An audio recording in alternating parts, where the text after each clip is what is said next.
而美国元旦发生这2起恐攻，现在专家也研判当中有一些相似点，而且呢，只要有一辆车或是一把刀或枪，加上谋杀意图，就很有可能犯案。值得关注的是，恐怖分子通常都没有犯罪前科，可能是受到煽动，也可能是现在行动相当迅速，他们就像是一个不定时炸弹，随时会威胁社会安全。停在饭店门口的赛博皮卡突然起火爆炸，灭火后可以看到车内全是烧焦汽油罐和烟火爆竹的残骸，很明显的是场蓄意攻击。值得注意的是，这起攻击和稍早纽奥良发生的致命恐攻竟然有共通点，2起案件的嫌犯都是使用租赁车辆，而且都是透过 Turo 租车平台，这些巧合引发高度关注。不过 Turo 租车平台发言人发布声明，表示正在积极配合调查，但他们认为涉及纽奥良和拉斯维加斯这2起攻击事件的承租人，并没有明显的犯罪背景，难以辨识会构成安全威胁。只是一辆车就能变成致命武器，也让低成本的廉价恐攻成为近年来难以预防的攻击手段。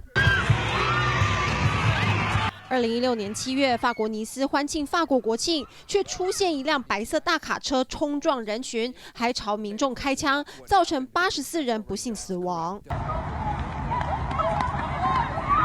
2017年3月，英国国会外也有一名男子开车高速行驶，沿路冲撞路人。这类恐怖攻击方式都非常相似，正是一人就能发起的孤狼式攻击。然而，要锁定这些孤狼恐怖分子，又谈何容易 ？It's extremely difficult. It's a very hard target. How can you scan all